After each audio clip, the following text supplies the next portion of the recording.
As we do every Monday at noon, BWI is live. I'm your host, Thomas Frank Carr. Today we've got a ton of stuff to cover, and we've got a special guest on the BWI live show. But first, we're going to introduce our panel, as we always do, starting with senior editor of Blue White Illustrated, Nate Bauer. Nate, good morning. Happy Monday here on a snowy day to end March. They said out like a lamb, I thought. Yeah, this is lame. That's all I got. It's lame. And of course, we have Dave Eckert. We're going to be getting into some basketball stuff today. So give me your best chest pass back to the live show. Boom. There we go. And I'm more of a bounce pass guy, you know? Oh, the Mr. Fundamental, huh? You're gonna make sure you bounce that in, and then it gets up there, and then it gets into the pocket. Are you going for the shooting pocket? Going for the shooting pocket or for the rebound pocket? Of course, the shooting pocket. If you're not scoring, then what are you doing, dude? Well, the assist to the assist, the hockey assist, seeing as you're our hockey guy, I thought might also be a part of what you were trying to do. So we're going to be talking about recruiting a lot today on the BWI live show. We're going to be talking about spring recruiting, how important that is for Penn State football in context with the fact that spring practice is going on and how those two things work together. It is a very big weekend for Penn State recruiting, not just here on campus in Happy Valley, but also at the Under Armour Next game. Some information from the Nittany Lions came out from there. So that's why, guys, I'm going to put you on pause. So I'm just going to use my remote, put you on pause, and we are going to have a interview here live with recruiting insider Ryan Snyder. He was at the event in Baltimore yesterday. So, Ryan, what were the highlights to you when it came out of Penn State prospects who were in attendance at the Under Armour camp in Baltimore yesterday? Well, you were there too. You can tell people that too. I've now Let's get into it. thawed out officially. Like, I am now officially thawed at this point.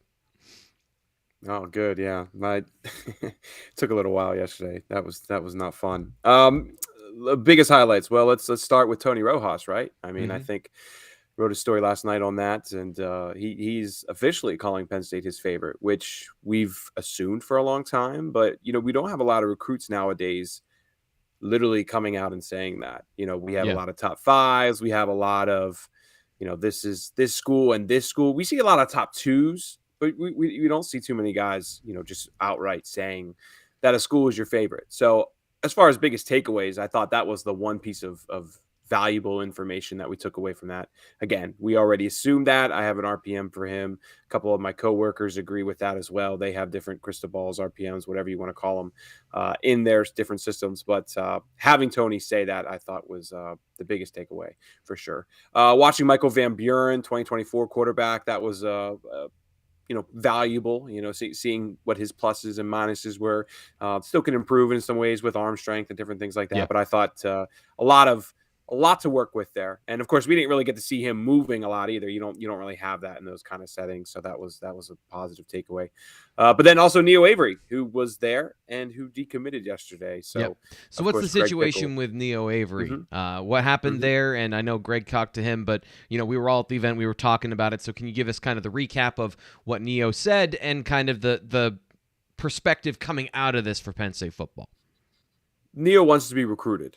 I think that's just kind of the easy way to put it. And, we see guys all the time who, feel like they have their decision, feel like they have their favorites.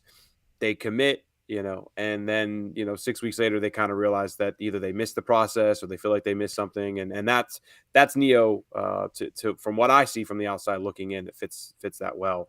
Georgia, Kentucky, Arkansas, Ole Miss, South Carolina were all schools that he mentioned he wants to visit again. And I don't think this is good for Penn State because I don't. Well, first off, just look at the numbers over the years. I think they've had two guys recommit over, however many it's been, 50, 60 guys, since Franklin's taken over the program. So the numbers don't speak for, that it will bode well in Penn State's favor. Will he visit again? Yeah, I expect them to be in the mix, but I do find it interesting, after he came out and said he'll play defensive end. Now this happens, are other schools maybe like Georgia, back in his ear about tight end? Who knows? But Georgia is definitely a player in that recruitment, and I will be watching closely to see how often he goes down there. Interestingly, one of the only players to decommit then recommit to the Nittany Lions is in the class of 2023 and was also a tight end in Matthias Barnwell. So it doesn't bode well, but what is the next step for Penn State? How does this typically work for them when they have a decommit and they want to continue that relationship, I assume? Yeah, of course. I mean, he's a very valuable prospect and not somebody who, they wanted to lose. So they'll continue to chip away. I just, whenever I see decommitments, I'll be honest with fans. I don't think it's a good thing. And until the numbers start swaying back in Penn State's favor, just look at the percentages. I mean, it's what, like 5%, something like that. So we'll see. But, the fact that he's got a lot of SEC schools after him as well. We've talked about NIL a lot lately. That's not going to probably bode well in Penn State's favor. We will talk a little NIL later today, but it's still really too early to say exactly how this will all play out. But, me being pessimistic Ryan over here, I guess, does not look at that and think this is going to probably go well for Penn State long term. Of course, Avery was in attendance yesterday at the Under Armour Next event that Blue White Illustrated was at. He was not participating, though, because of an off-season injury, so we didn't get to see him work out or perform. I don't really have an update on where he is in that process. But if you want more information on Rojas, from Chad Simmons, from Ryan, and also some information just about the event in general. Michael Van Buren, he mentioned as well. BlueWhiteIllustrated.com is where you go to get that information. Recruiting is at a fever pitch right now, so sign up for just $1. Link is in the description of this video. So if you're watching here live, you can just scroll right down, you can click on that, and then you can sign up for $1 to get the inside access on everything that we saw live as it was happening as well over in the Lions Den message forum. And as always, if you're doing all of that, you might as well subscribe here to Blue White Illustrated on YouTube. Want to thank all of you quickly. 6,500 people following the channel now, and we're heading steamrolling on the way to 7,000, on the way to 1 million. That's my plan anyway. That's the goal. That's the goal. And after that, it's, I hate using internet lingo, but to the moon. So, Ryan, last thing from you as far as spring practice visitors, because this past weekend was a big weekend with Will Norman as one of the players coming to campus. Was a surprise visit. He wasn't the only player, and then, of course, that continues today. So give us a quick recap of the guys that were on campus this weekend that you think are notable, and then guys that are currently with the Nittany Lions. Yeah.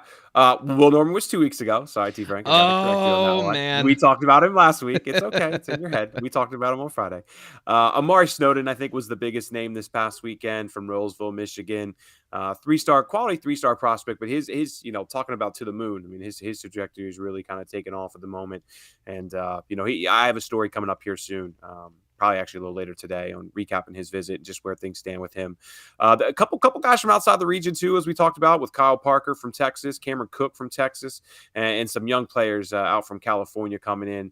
I need to catch up with those guys still, but I would say it was a pretty good group. I still think probably this upcoming weekend and the second full weekend.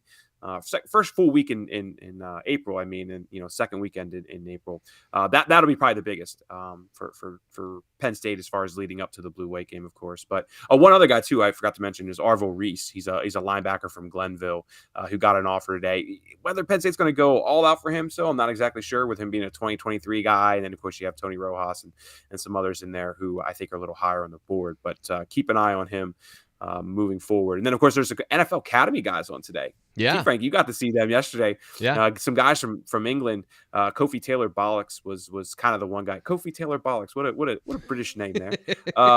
He has a Michigan State offer, which is interesting.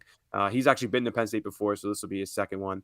Then Peter Clark was a solid looking tight end prospect. Both are 2023 guys. I don't know if they're quite on Penn State's level yet, especially with this, if they were 2024, 2025, it'd make a little more sense. But right.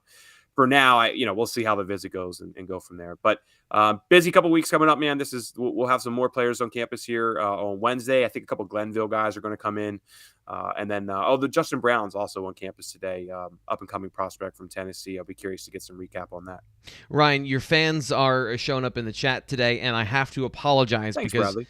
We are going to have to move on because, first off, all this information you can find out at BlueWhiteIllustrated.com, like I said, but the Blue White Illustrated Daily Recruiting Show comes up on Tuesdays. So We got a bunch of stuff to talk about there as well with Greg Pickle. So that's coming up tomorrow. So, Ryan, thanks so much for joining the show, giving us the breaking information from yesterday and this weekend. Always appreciate you on the show. Of course, man. Take care. All right, let's get back to it. I'm bringing the guys back on for the BWI live show. So any thoughts, anything stick out to you about this weekend or recruiting when it comes to what Ryan and I just discussed? Yes. You tell us. You tell us. How was your first, as a longtime veteran of standing and, in my case, getting sunburns in June, like to the point where prospects' moms used to like call down to me from the stands to say, that boy needs sunblock. Like, get him some sunblock. Ryan, I could have told you that.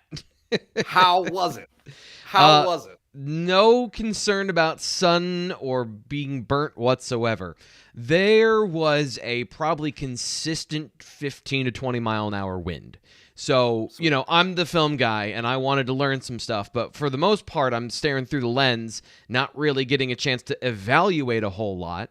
But with that in mind, a couple guys stood out to me, other than the fact it was freezing. So that's the main thing, is that at one point, it starts, you know, because it was snowing here in State College a little bit. I noticed there were some flakes on the ground.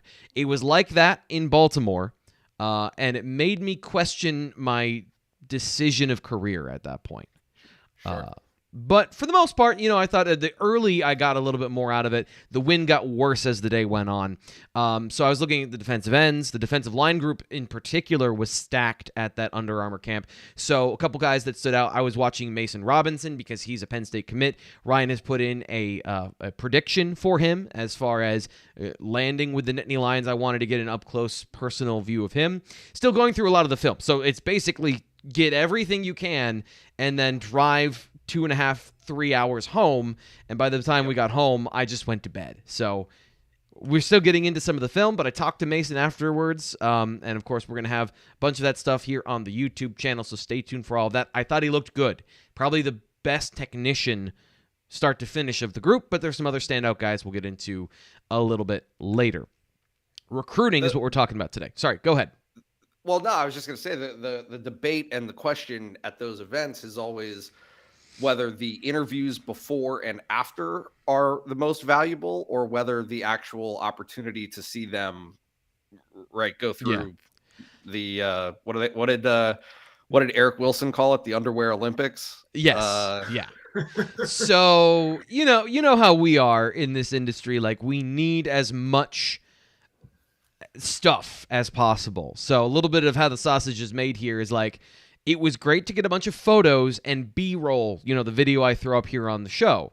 Other than that, I didn't learn a whole lot that I didn't know already. A couple guys, I think Sadir Mitchell stood out to a lot of people, and that's because there was some new information. What you saw on him last year on film, really big dude, 6'6". He said he played up close to 360. He had trimmed down quite a bit and was notable in that defensive line group as somebody who that big was moving pretty well. How does that translate to the field? We'll see in the fall. But he did stand out a little bit that way. The interviews are the most important part, because that's when you hear why Neo Avery decided he was decommitting. That's when Greg went over and talked to him, talking to Tony Rojas, and all that information that Ryan was able to get afterwards. Very much from a nuts and bolts perspective, that's the important part. But yeah, it's always good to see players in person. But if you've watched the film, a lot of that information was already known. So, Dave, you got any questions? What about outside of the defensive lineman, T-Frank? Did you notice anything else that stood out to you? The defensive line group, Joseph Mpui was everything. Again, on film, unbelievably tantalizing prospect. 6'6", he is all of that. He is a huge player. And there's a couple other defensive ends that stood out as well. Dominic Nichols, or Mick Nichols, I apologize, I don't remember his last name, from 2024. He was a guy on film that we've talked about on the BWI recruiting show a couple times, and when Ryan comes on Fridays. And I was very intrigued by his film because he looks like the St. Bernard puppy, right? Like, you can just tell he's going to be huge. And he was in person. But what I saw from him is he's very raw. Young player, 2024, that's what you expect. But some of these guys are being trained from a very early age, right? So when you get into that scenario and you see a guy like Mason Robinson or Desmond Umezulo, who was one of the MVPs of the camp, and then you look at Nichols and you can tell, like, he just did every bag drill slightly wrong. Like, if you were supposed to hit the bag with 2 hands, he hit it with 1. If he was supposed to do this move, he kind of like did the move, but didn't have any force behind it. Like, his body didn't know, okay, here's what I'm doing. But the thing you could see was, holy cow, he moves really well. So, some little nuggets from that as well. And Bradley has a question here on the show. Penn State is beginning to recruit pretty well nationally outside of the usual Northeast region states, although I thought he meant New England here, getting a couple of players from New England as well. These recruits, how do you grade them overall? That is a very broad question, Bradley. So I'll just stick to this. When it comes to the class of 2023, the reason I was focusing on the defensive line group is that's a very deep group right now. Wide receivers, DBs, I think we're still figuring out a little bit about 23 in the region. And some of the Penn State's targets were not at the Under Armour camp yesterday. But from the defensive line position, and going back to the Neo Avery conversation, Penn State wants him, clearly. They wanted him to play defensive end. But this is a really deep group at defensive end. So does Penn State feel like they're going to be able to get 2 or 3 guys at that position? Because if they can make up for losing Neo Avery if he is no longer going to be a part of the class in any shape or form in the future. So that's one of the saving graces about this particular situation, and I think that there are some players that are as talented as he is and have been playing the position longer. So I think that's kind of how I'd view the class of 2023 this year. And then when it comes to the way they're recruiting nationally, a lot of that, according to Ryan, and I'm just repeating what he said on the BWI Friday show, these guys in Florida that are playing corner, first off, that's where you want to go for athletes in general, but outside of Lamont Payne, it's not a deep area in the region, so that's where you see a lot of this national recruiting going to. But Nate, we're going to go to you for recruiting, because you wrote an article about March. Forte. Yes. You wrote an article about March and how important it is for recruiting, because Andy Frank was speaking on the coaches show last week. So give us an idea of what he said about how recruiting works for spring football and how important it is for the overall process. Yeah, I mean, I think that it a couple of things, right? It gives you, it's a dead period, right? So Penn State's coaches are not on the road, which is, I think certainly helpful for the program as a whole that they're here, right? Like that they can be with their current players. But the thrust of the conversation was very simply that Penn State is hosting multiple recruits every single day, right? Like there is not a day of the week that they don't have guys on campus. And so whether it is Monday, Wednesday, Friday, Saturday, which is the practice days that they have for the program right now, or Tuesday, Thursday, Sunday, like there's just always somebody around. But more players on the practice days, right? Like obviously you're hosting a bunch Monday, Wednesday, and then once you get to Friday, Friday, Saturday, it goes up exponentially, right? Like and Ryan had that information for this weekend that they had a ton of guys on campus for Saturday's practice. He saw all of the social media that came out of that, guys tweeting from practice, like they want to see that. And then separate from that, he also talked about, you can tell these guys what they want to hear. You can talk X's and O's. You can have all of these conversations about football. But the biggest thing that Andy Frank said, and I think that this has been consistent through James Franklin's tenure at Penn State, is the thing that's most valuable to these guys, to the recruits that are coming in, is whether or not they feel like they fit in. Yeah. Like not from a football perspective, from a cultural perspective, from a vibe, right? Like, I mean, I keep using that word. I'm overusing it at this point, but yeah, like, do you get along with people? Do you feel like you have a good interaction with the assistant coaches and the head coach, obviously, and all of the personnel? it's such a broad operation, any football program at this point, that you want to see, excuse me again, whether or not you fit. And that's one of the most valuable things that comes out of these weekends and these visits, these practice visits for players, is they get to have that interaction. Nate, how do you have spring allergies when it's snowing right now? I'm hoping these are allergies, because it has been 3 or 4 weeks now that my chest is tight. But we're going to power through. Let's go. Okay. All right. You went to Cabo or wherever. You went and hung out with NFL players on vacation. So San Juan. Okay. And they don't have COVID there. There's no COVID in Puerto Rico, so it's not possible. Sure it is. Dave, first off, do you have any thoughts on Penn State's recruiting situation right now when it comes to the importance of spring practice? And secondly, is there a equivalent in basketball? Because we're going to be getting to basketball recruiting today. It's not just football recruiting. So is there equivalent to that with basketball? Yeah, so I guess first, just generally, I think it's important to emphasize what Nate said at the end, because I don't know, think about when you were in high school, T-Frank, you just wanted to be around people who liked you, you're and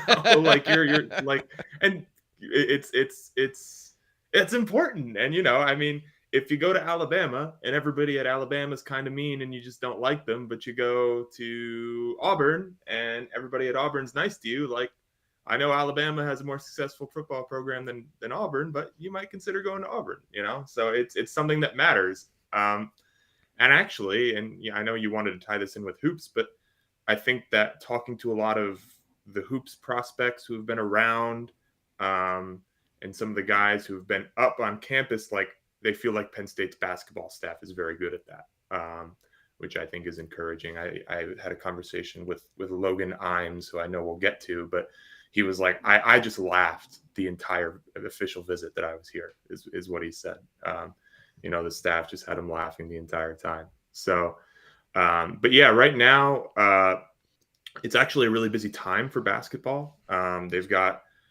They've been having visits the last couple of weeks since the season ended. They've been getting guys up. So yeah, busy time. I think they're maybe a little hesitant to have guys up during the season, because the Bryce Jordan Center is maybe not the greatest showcase. It's not Beaver Stadium. And Beaver Stadium isn't some of the other places around in the country. It's just historic and gigantic. So yeah, I get what you're saying. Yeah. So busy time, lots going on. Kind of like football. So yeah, definitely a lot of cover.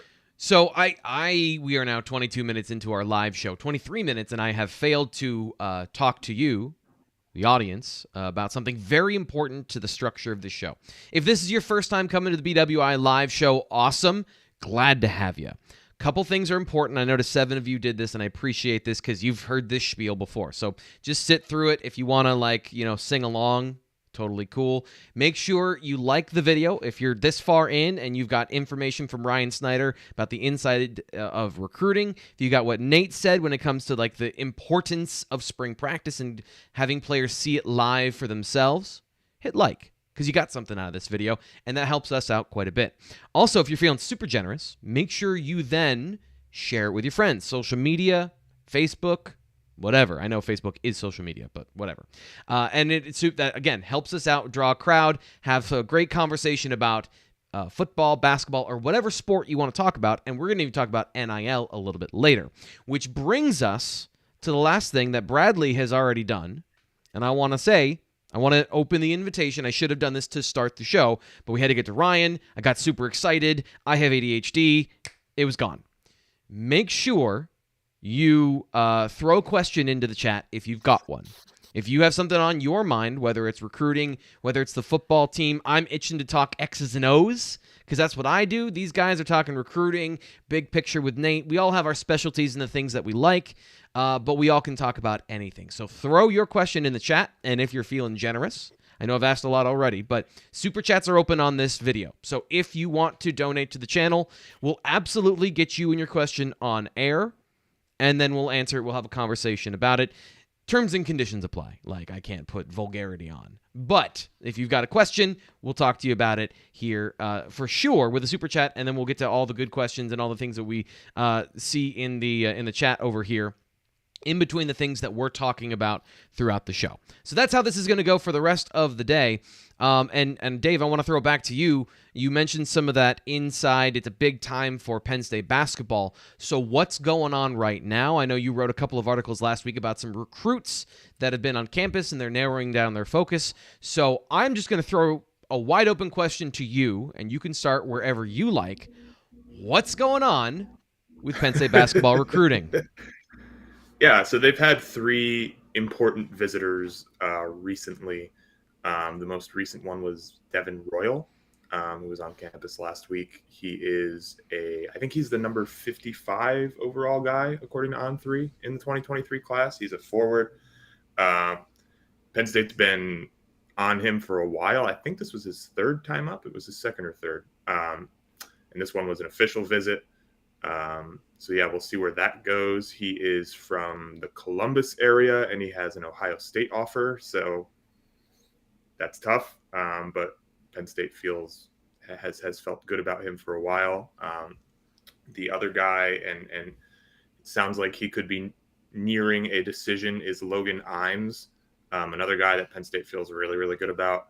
He is a point guard from Indiana. He actually played AAU ball with the Indy Heat with Braden Shrewsbury, Micah's son, and another Penn State commit. Penn State really likes his size. He's 6'4". They think he can really pass the ball. He's getting better as a shooter. He's got some good offers. I think Creighton, Butler, some of the Big East schools. I think Virginia Tech as well. He took an official visit on, I think, the 16th of March. And they feel good about him. And then another guy who is kind of emerging too is Amani Hansberry, high 3-star prospect, another wing type player, good size. I'm supposed to be talking to him this week sometime, so we can tease a little bit. I know, right? A little bit of an interview that hopefully we'll have on the site soon. But 3 guys to monitor, and we'll see how things develop from here. So you mentioned Devin Royal, a big that they're pursuing the class of 23. I know that's going to be a critical thing with whatever the situation in the transfer portal is. We'll get to that in just a second. But are there any other players in the class that are kind of in that category of somebody who can come in and play as a big, maybe not in the short term, but maybe in the long run that they're looking at? Because I know that that's an area where if you can get one of those, it helps out quite a bit. So what's the situation maybe with 23 when it comes to how they're positioned at that particular skill set?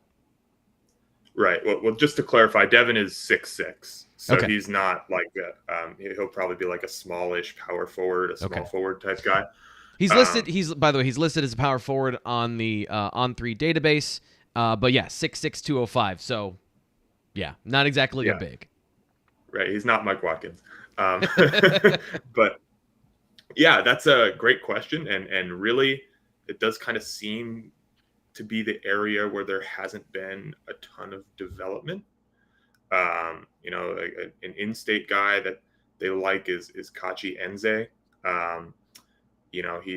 He's coached by a former Penn State player, Ben Luber. But yeah, there really hasn't seemed to have been like a ton of development there. And keep in mind that they took 2 bigs in 2022, right? So they've got Keba Njayi and Demetrius Lilly, who will both be on campus this fall. So maybe not like an urgent need there, but it doesn't seem like there's a ton happening. But definitely the transfer portal, which I think Nate can probably talk about better than I can, is they need a big there. Dave, stop doing my job. I was just about to throw it to Nate.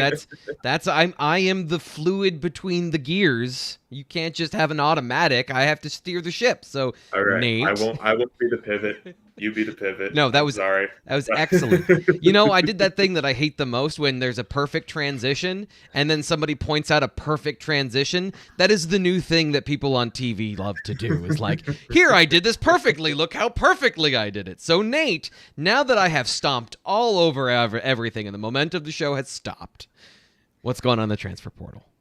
Yeah, I mean, honestly, I was going down the rabbit hole of the ongoing Chris Rock, Will Smith thread on the BWI premium message board. Another thing I've done terribly is I have not one pop culture reference about it today. So honestly, I'm just gonna go. I was gonna tell everyone that with your super chat, I will provide my spiciest Will Smith take, but. Perfect. It's neither here nor there. Transfer portal. Yeah, they, so look, certainly we are talking about a need, right, for Penn State basketball to hit the transfer portal and hit it hard. And the thrust of the conversation here is about this. They need 1-year guys. They don't need 2, 3, they don't need sophomores to transfer into the program. Yeah. They got that covered. This is about the trajectory of the program, and they want to build a program that is built on high school recruiting. It's black and white. They have announced that is what they want. However, based on the situation that they're in, and this is going to be the case moving forward as well, you're going to need to plug holes. But the holes that you plug, you don't want to make a habit out of. And if you can avoid it at all, you want to be able to just bring in graduate transfers. So I think that you're looking at either fourth-year guys who are looking at a fourth year with potentially the option to return for a fifth with the COVID year, or guys who have actually graduated from wherever they're at currently and have an opportunity to take advantage of the COVID year for a one-time deal. So I think you're looking after Sam Sessoms is gone, a guard for sure.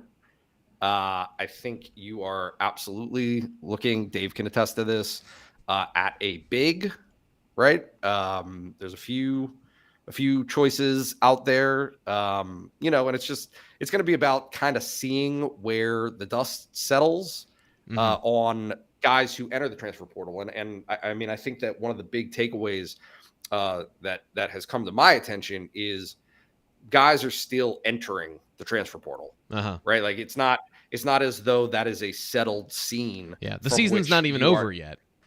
Correct. Right. And so you're not, right? Like those conversations that are happening and have happened at Penn State are currently happening at other places as well, right? In terms of, hey, what do you see for yourself? Like where does the program see you?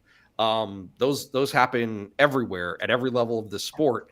And it's happening right now, meaning that April is going to be a hot and heavy time for Penn State basketball, trying to find what fits, right? Who are the guys that you want to go for? Do you want to go back to the well of mid-majors, right? You just had this great success with Jalen Pickett.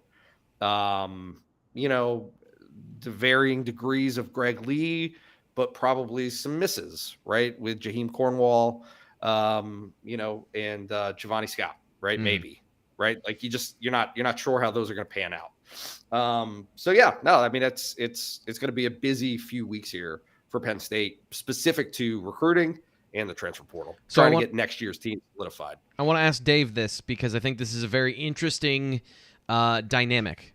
We talk a lot about football, and I think Penn State fans also want to know what's going on in the transfer portal for the Nittany Lions on the football field, and that's been kind of a quiet thing so far, but it's still new, and I think we're still navigating how that works.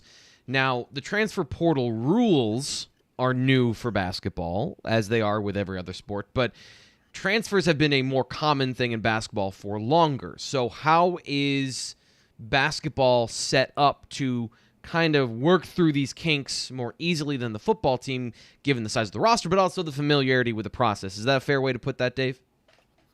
It's interesting because I think that while there probably has been, like, it might be a little bit more common in basketball historically, this is still a new staff at Penn State that is trying to figure things out. Right. So, I think what Micah Shrewsbury said when he was kind of closing out the season with the media at his press conference, he kind of said, the transfer portal is like speed dating.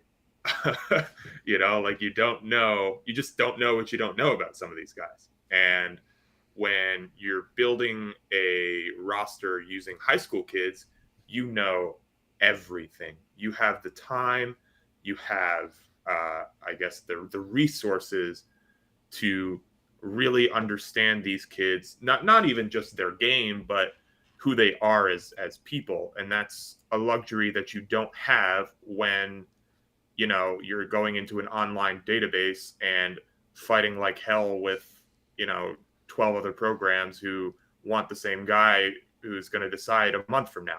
Right.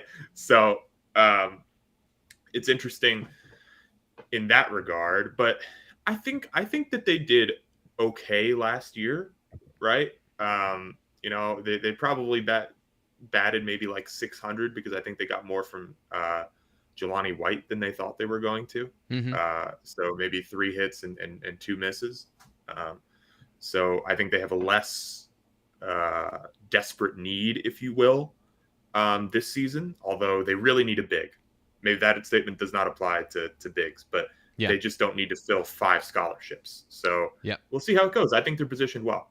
So this is from Scott, and by the way, if you want to get a question on the show, you're always feel free to drop it into the chat, and we will answer it as we go through the topics that we have for the day. But as always, you come up with some great stuff as well if you're watching, and we want to get your thoughts on the show, so drop it in the chat, and if you're feeling generous, you can drop a super chat in as well. So Scott asks, for Dave, do we expect that Miles Dredd will take advantage of his COVID year? It would be great to have him back. What's the situation there? And, we'll bring him back to Nate here in a second so we can have a larger conversation about this. But what is the situation with Miles Dredd?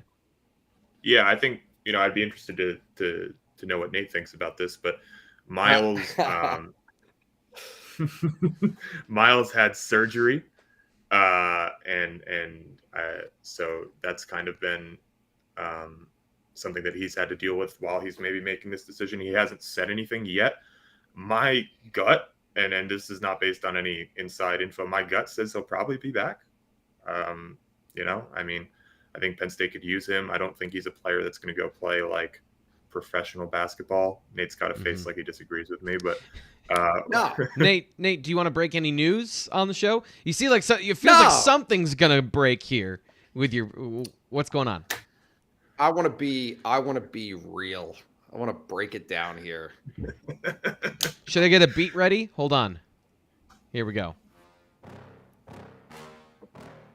Oh, good. Very good. There you go. Now break it down. Break it down. Okay, here it is. These decisions are not unilateral, right? And so it's not just Miles's choice, it's Penn State's choice. And the reality in today's game and college athletics is that you're probably going to want to know, right? Like what's his prognosis, right? Like health-wise. I'm not suggesting that it's like a heartless, hey, you're done. Like we thank you for your service. See you later. I'm just saying if this is a situation where the prognosis is for him coming off of a surgery to not be 100% next year, again, like there are decisions to weigh. Like I'm not trying to slam him. I mean, obviously he has brought value to Penn State basketball and could potentially continue to bring value to Penn State basketball on the floor and off. Yeah. But at the same time, you probably want to know what else is out there, right? Like who's interested? Is anybody interested that fulfills what Miles does, that can hit his percentages, that has a track record of doing so, and what's their health, right? Like, I mean, it's just it's tough, it's tricky, and so I would my answer to Scott is maybe, right? Yeah. Like maybe he will. I mean, I think it's a decision for him, and it's a decision for Penn State basketball. Is this? I know this is going to get into a moral area and kind of a preference area, but we are heading towards a time in college sports where it is going to be more professional. And decisions like this, Nate, the way you just described it, is more of a professional. We need to cut him because we need the roster spot so that we can go get somebody. And it's nothing against Miles, but if he's not going to be able to compete, why are we saving a roster spot for him? It isn't there yet. And these things have happened for a long time, but they're becoming more and more, I think, gray as that line is blurred between amateurism and where we're going. So I guess I'll leave this open to either of you. How do you deal with that? How do you navigate those waters with all those sunken ships? T-Frank, I got to stop you. Okay. Not only is it there yet, it's been there for a long time. Right. People just didn't talk about it. Pat Chambers called them carefrontations because you want to like have a nice.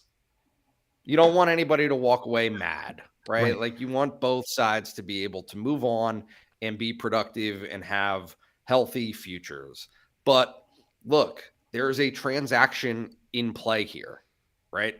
A scholarship is worth a ton of resources right. And so like people who pound the drum on NIL being irrelevant because, you know, you already get something, like they're right about that side of it. Like you are getting something as a scholarship athlete. And so, I mean, James Franklin talked about it. Sandy Barber talked about it. Like it's just beneath the surface of, hey, you know, when COVID happened and they went back into this, you know, we're going to honor fifth years, right? Like anyone who wants to come back, who lost their senior season and wants to come back can come back. Like that was a nice gesture and a nice thing for Penn State to do for those specific athletes, but there was no earthly way that was feasible to continue in perpetuity, right? For everyone who, for all 4 years, including freshmen, that they were all going to have the option of this COVID year. And it's past that. Like it's not just the COVID year. It's literally your production. Have you produced? Have you fulfilled your, I mean, obligation sounds harsh, but that's the word. Yeah. It's like, have you lived up to your end of the bargain of being worth that scholarship? And if it's close or not where it needs to be, you know, that's what it is. Yeah. Like, hey, see ya. Yeah. This is the other aspect that, I mean, there is okay, maybe 2 years ago, if Penn State has a player that they're not sure can be useful or for them next season, right? Like now they can address that immediately in the transfer portal, whereas previously they would be more inclined to just let it ride because they cannot make that addition instantly, right?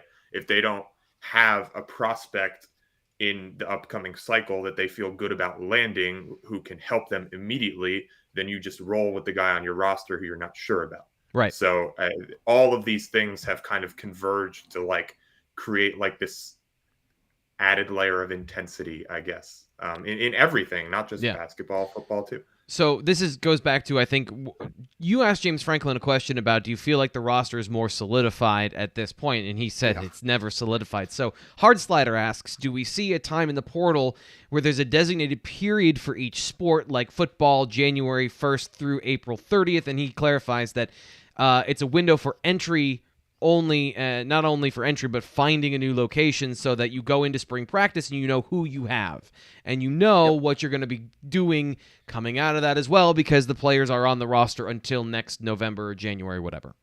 Do you think that's coming in the future? Excuse me.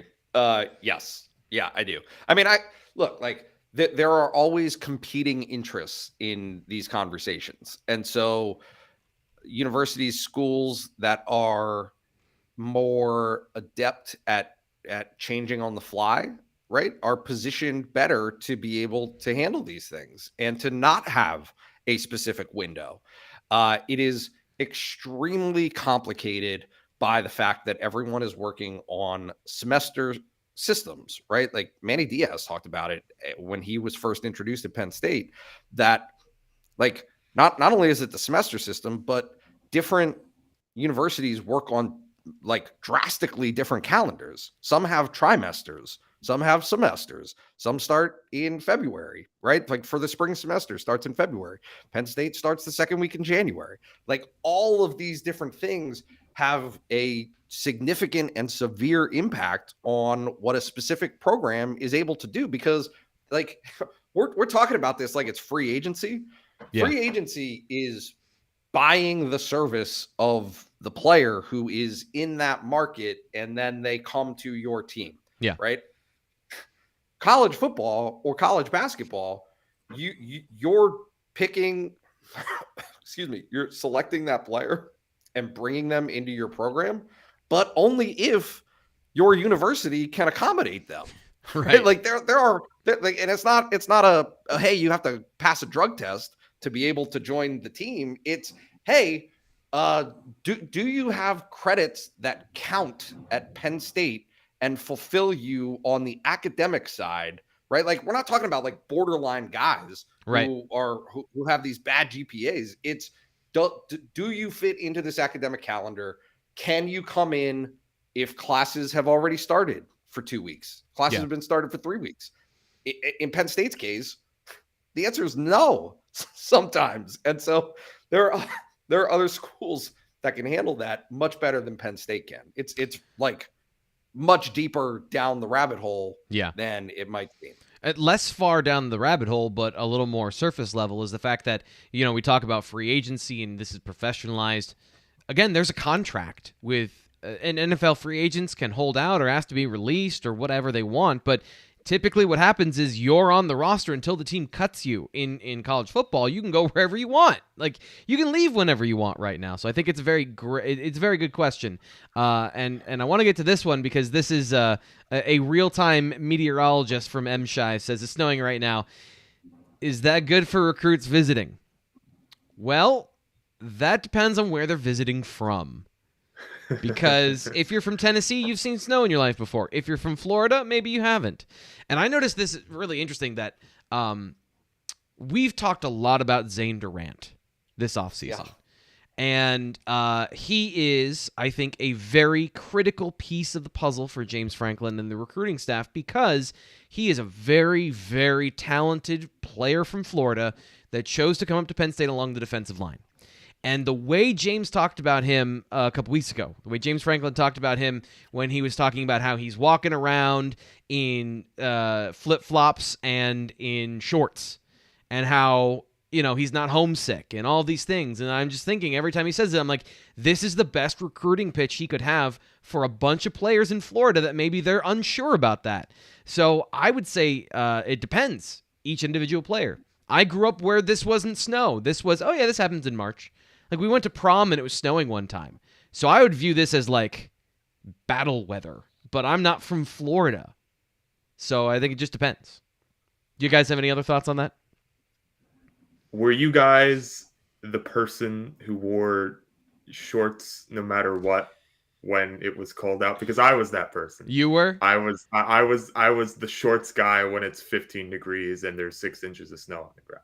Just Nate, because I felt like I was proving a point to somebody. Nate, I'll let you go first.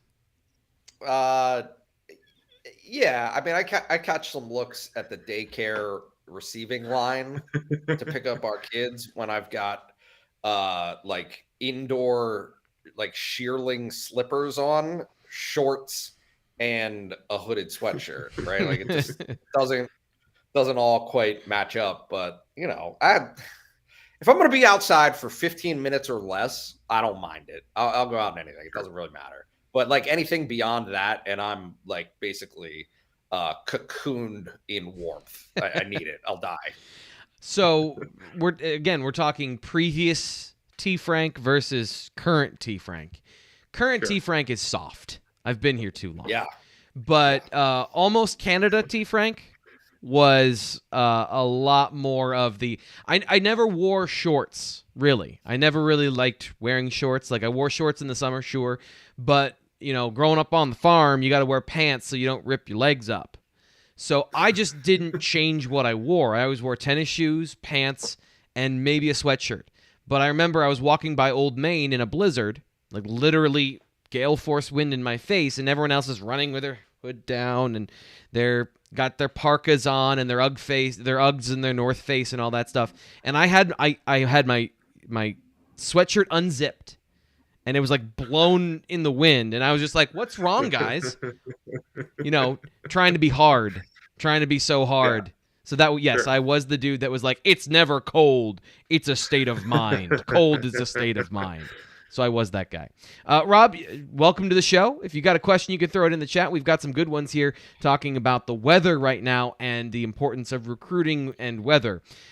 I tend to think, and I know that this is something that comes up a lot when we're talking about recruits from Texas or from Florida, but there's been enough of those guys that have come up to Penn State that if they want to come to Penn State, the weather's not going to be a problem. Yeah. Grant Haley's from Atlanta, right? And I know that, Christian Campbell is from Alabama. Some of these guys that James Franklin recruited originally from Vanderbilt, but like Parker Washington's from Texas. So not even just Zane Durant. Guys from all over the country want to come to Penn State because they want to be good at football, it seems. You know how people look, like, I hate to go down the marriage hole, right? But like, careful with your wording there, bud. Yeah, no, I just follow me down here. Like, most people could marry many different people, right? Like the notion of like, oh, there's only one person for you. It is probably not accurate, right? But listen, hang on, hear me out here. I got to interject here. My wife has had me watching Bridgerton, and that show would highly disagree that that's true. That's fine. My only point is, for the few guys who fall outside of your natural recruiting territory, they're the guys who feel like you're the one. Yeah. Right. Like that. Right. Like, they're the ones who have that mindset of, this is where I belong. It's the only place I belong. I have to go to Penn State. I have to go to, right. Like, because they're falling outside of that normal, recruiting territory. But I think like the conversation as a whole as to, hey, because the weather isn't ideal or isn't flip-flops and 80 degrees every day of the year, like that precludes Penn State from being part of the conversation. I think Penn State already is precluded from the conversation in most of those instances. Right. Also, yet is what I'm going to say. It's not 80-degree and flip-flop weather yet in Center County. James says you're speaking the truth, Nate, so you have somebody converted here. Shout out to James. We're buddies. Let's see. A couple of questions came through here in the chat quickly. So I want to switch topics before I get to any of those because I want to make sure we keep the train rolling here with a couple minutes left in the show. NIL was another big thing that Andy Frank talked about on Thursday on the Penn State Coaches Show. Nate, another thing you wrote about.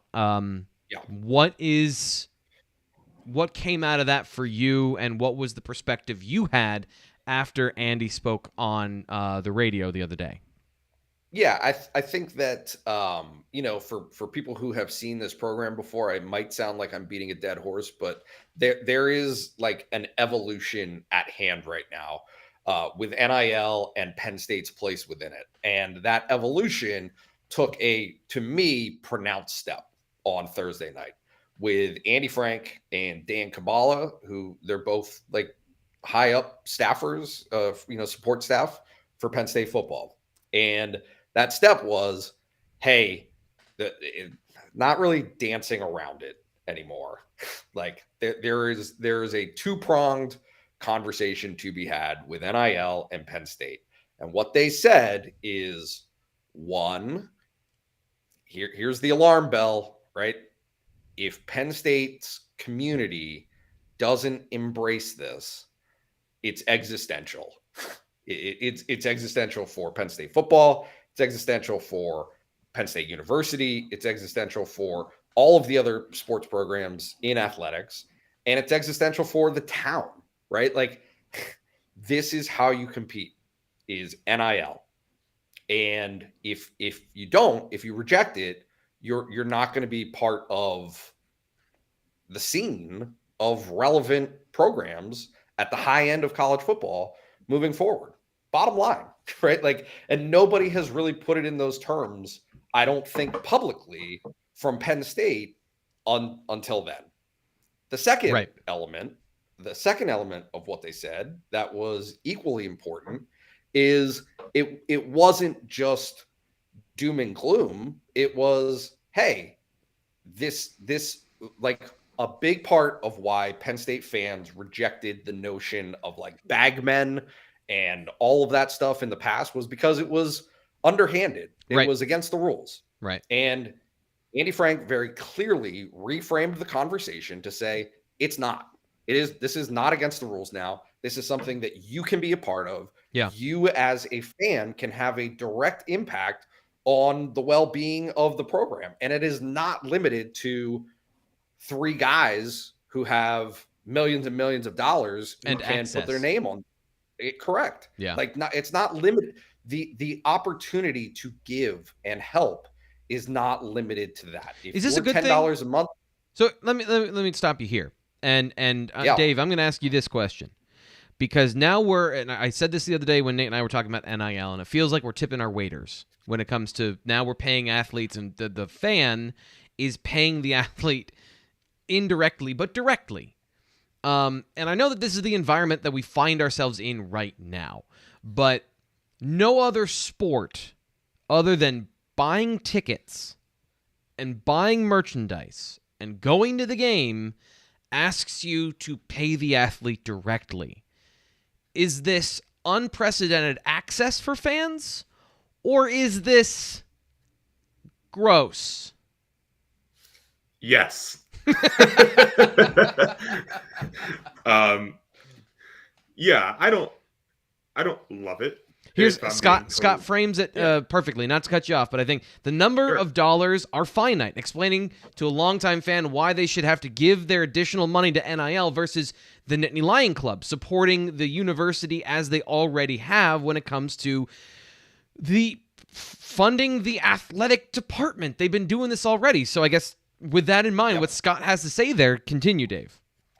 Yeah, I mean, I would find funding NIL to be a more important short-term thing than the Nittany Lion Club. And that it's just based on urgency, right? Like, obviously we know that the athletic department has things that it needs to get done.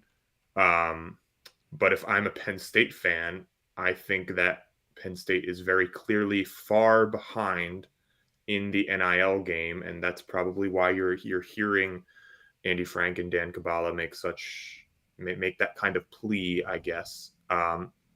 And that's something that needs to change fast, or there are going to be very clear on-field repercussions, to me anyway. But I don't know if you guys disagree with that, but that's kind of my interpretation. Yeah. Nate, do you have any thoughts on that? Yeah, I mean, I think that Penn State's approach to this and what they're hoping for is that power in numbers, right? Mm-hmm. I don't want to go down the politics path on this. It's what it feels like. Yep. But that's what it is campaign donations. Correct. And so are you catering to the few who are extremely powerful and have a ton of money, or are you going to go the route of, hey, text us this and you've made a $5 donation, right, in the name of whatever? And so it's all of that, right? Because Penn State formally is not asking for your $5 donation to NIL. Right. It is a collective who is asking for it, but let's be honest, it's on the behalf of Penn State athletics ultimately, because their power to recruit is going to be directly dictated by this moving forward. It is almost like the endowment of Penn State doesn't matter to prospective students, right? But the endowment of the collective is absolutely going to play a role in how people perceive what Penn State athletics can do for them moving forward. And not just Penn State, everywhere. Yeah. We'll give Robert, who was late, but it makes a good point, we'll give him the final say on this topic. He says, I think it allows a different avenue for these deep pockets to affect the process more directly. I don't think it'll take away from other donation processes. So yeah, Scott says there's a finite amount of money. Not if you're loaded, like not if you're super rich. We think we have a finite amount of money, but if you have, I don't know if anyone has $1 billion to throw around unless you're, Jeff Bezos, but if you've got a lot of money to throw around and $250,000 does not make you sweat in any way, yeah, donate a house worth of, I'm sorry, that was about $75,000 low for a house. But yeah, you know what I'm saying? Like the more money you have, it can then influence you. There are no rules on any of this stuff. So yeah, not to string this out too far in the future, but you could see de facto owners, guys that donate so much money to the program that they have an undue influence that is now above board because you can legally donate that much money, and to continue, they might have some suggestions. So